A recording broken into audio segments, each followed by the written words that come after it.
A few years ago, I coached my son's basketball team. We never played, of course, in an arena like this, but it was big stuff to those boys. They were 6th and 7th grade boys, and the season ended with a tournament. We made it to the final Saturday. All we had to do was win one more game and we would be in the championship game. But that last game before the championship game went into overtime. And by the time we got to the championship game, the boys were exhausted. They were worn out. And you could just see it as the game went on. They had nothing left in their tanks, physically or emotionally. One of the boys kept cramping up. It was his first experience with that. We told him if you just put in a little more effort, those cramps will go away. And we got to the fourth quarter. Several of them wanted to sit out.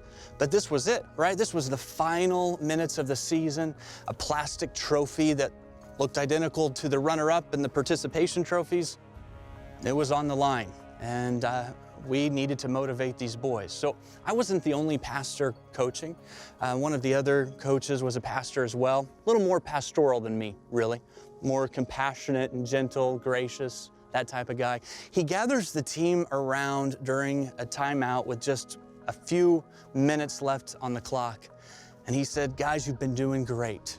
You've been fighting hard. I know you're tired. I know you've been giving it everything that you've got. What do you think he said after that? Do you think he said, so since you've worked so hard, why don't you sit on the bench and get some water and just chill out and call it a day? No, he didn't say that. He gave what I would call a suck it up speech. I call it that because that's what he told them at the beginning and at the end. He said, you guys need to suck it up. You think you're the only ones who are tired? You think you're the only ones who have worked hard? Don't quit now, get back out there. You can rest when the game is over. Stop complaining and get out there and let's win this thing, suck it up. And so the team stormed back on the court and they won the championship game. Really what those boys needed was just someone to speak some courage into them at the right time. They were tired and worn out, but when they were most exhausted, what they needed was someone to challenge them.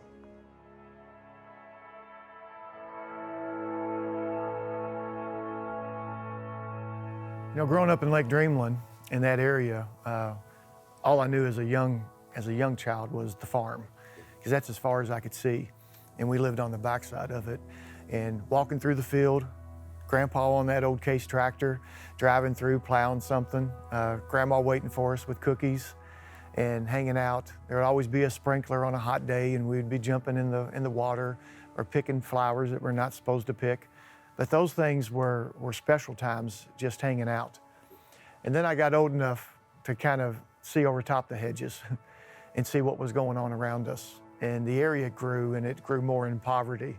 And I started getting in trouble with the kids in the area because I wasn't that little boy isolated to that farm anymore. It was a tough area. So you had that difference from the good and the bad, shot at. You know, I know how many kids get shot at in their neighborhood, and you know I was shot at several times, and that's why I got into sports, and it was so bad. I mean, at an early age, I just wanted to give up. So I went off to college and literally in my mind broke my rearview mirror off and did not look back.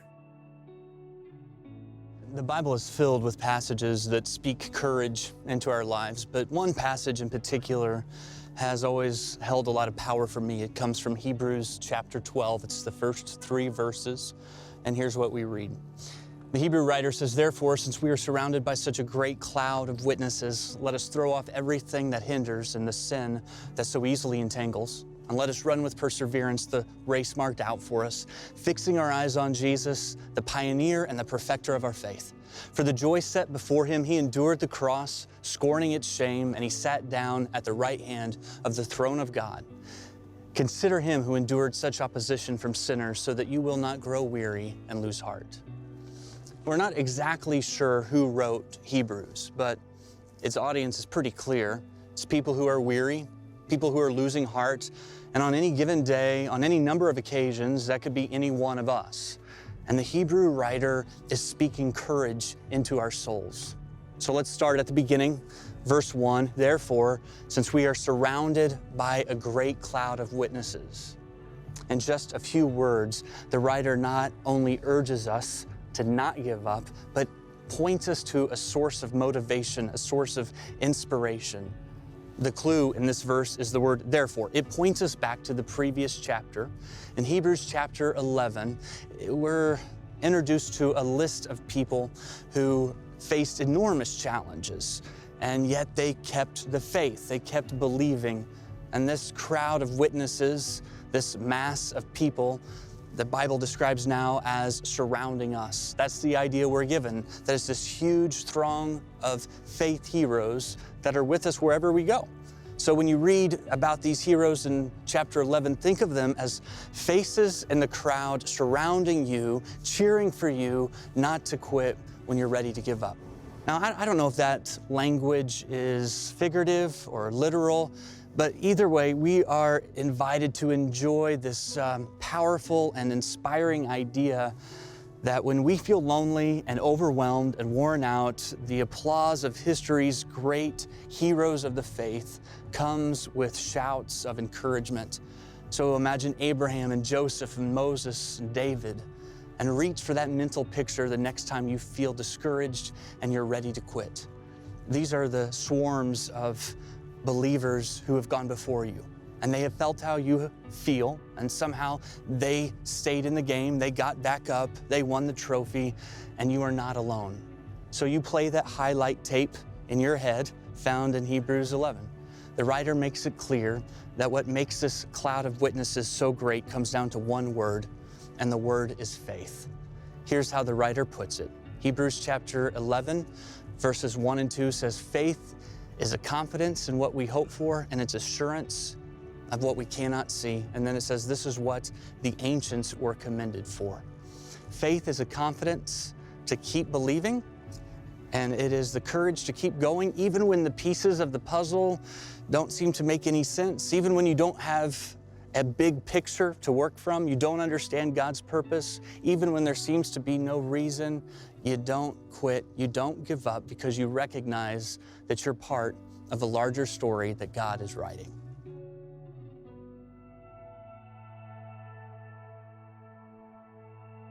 So God's timing is always good. I was ready to give up, thoughts of suicide, and God changed some things in me by sending people around me. Put me in a place to where I could use my business sense in Christian radio. And I knew nothing. I'm brand new, born again, I knew nothing. And it was that time at Salem Radio that I grew as a Christian, because I had all these national ministries. I had an unlimited amount of sermons that I could listen to, and books, Christian books everywhere. And I've made it up to general manager, and was working on VP when I got that call from God to go back to the area. And I was like, no, God, I can't do that. I don't want to go back. And I didn't realize going back was going to be part of my healing process.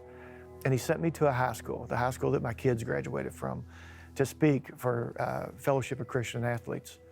And it was coming out of that room after I got to speak to a lot of the athletes that I saw this girl at her locker room cleaning her locker out, and something just didn't look right.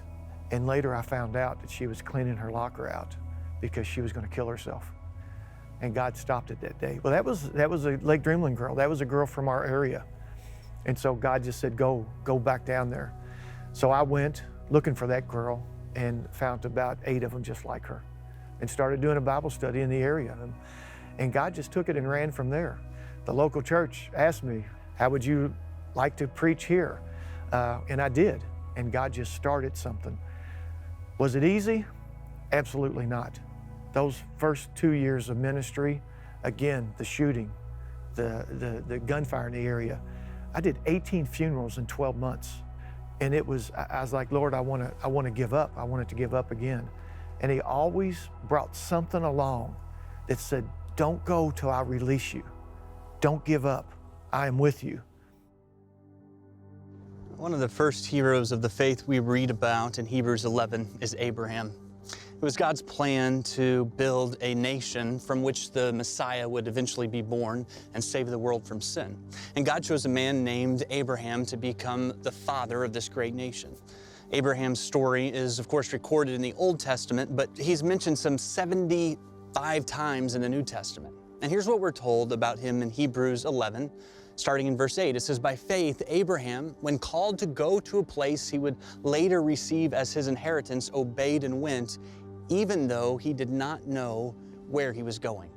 So Abraham is told by God to leave his homeland, but God doesn't reveal the destination. Abraham and his wife Sarah live in Haran, and in Haran they were comfortable. Their life was predictable and safe, and then suddenly God shows up and tells Abraham to move. Faith for Abraham means more than leaving what he knows. It's about moving to a place he doesn't know.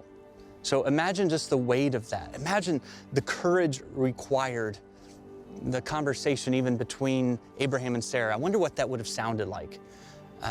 Maybe something like Abraham saying, "Honey, I just heard from the Lord and he wants us to move." She says, "We've lived here our whole lives. Where are we going to go?" Abraham says, "Well, God didn't mention that, but the U-Haul's out front and we're ready to load up." And Sarah says, "Well, wait, you're saying we're moving? God's told us to move, but he hasn't told us where we're going? That seems crazy." And that's where faith comes in. God shows up to Abraham and asks something that's a big ask. It's a lot of risk. Pack up everything you own and just start walking. I'll tell you when to stop. And Abraham's response, well, here's what we read in Scripture. It just says, I love this. So Abraham went. And the courageous faith of Abraham and Sarah required them risking their comfortable lives. There are no great stories of faith without that element. Every great story of faith will require you to take some kind of risk. You cannot demonstrate faith and stay where you are at the same time. Risk dodging can be a way of giving up before the journey even begins. But here's the hidden irony. Playing it safe turns out to be the greatest risk you can take. And the lives of faith that we read about with these heroes, they teach us that.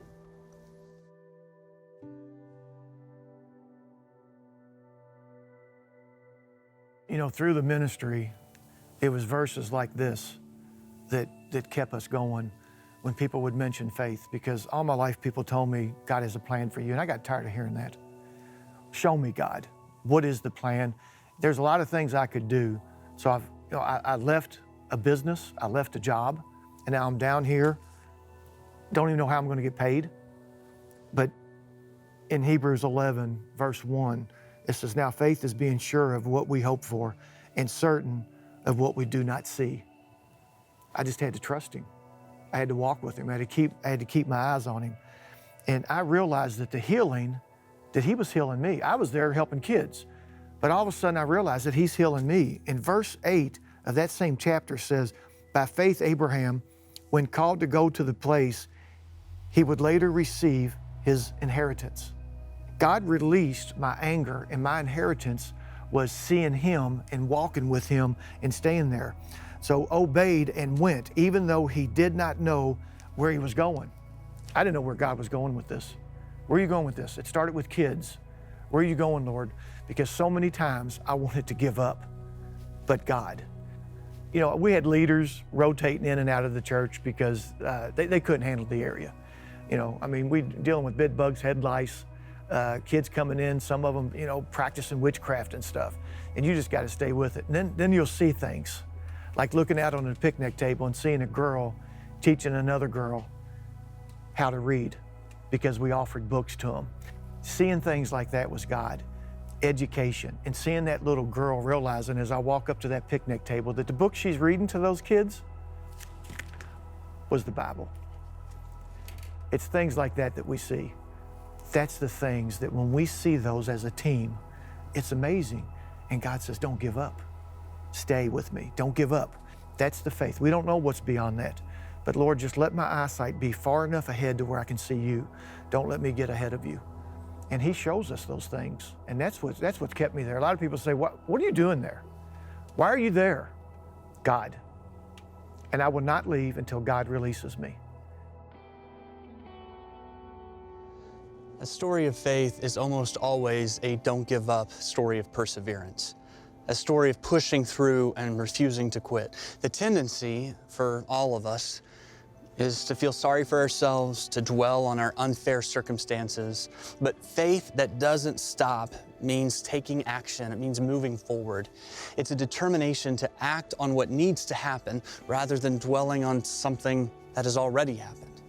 So Abraham's story, like all great stories of faith, it reaches an intersection where a decision must be made between staying put and playing it safe, or taking a risk and moving forward to run the race that God had set out for him. So look, I know some of you are struggling and you want some comfort, but I wonder if what you really need is some courage. So let me do this.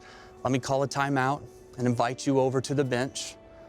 I know you're tired and weary. I know some of you are confused and uncertain.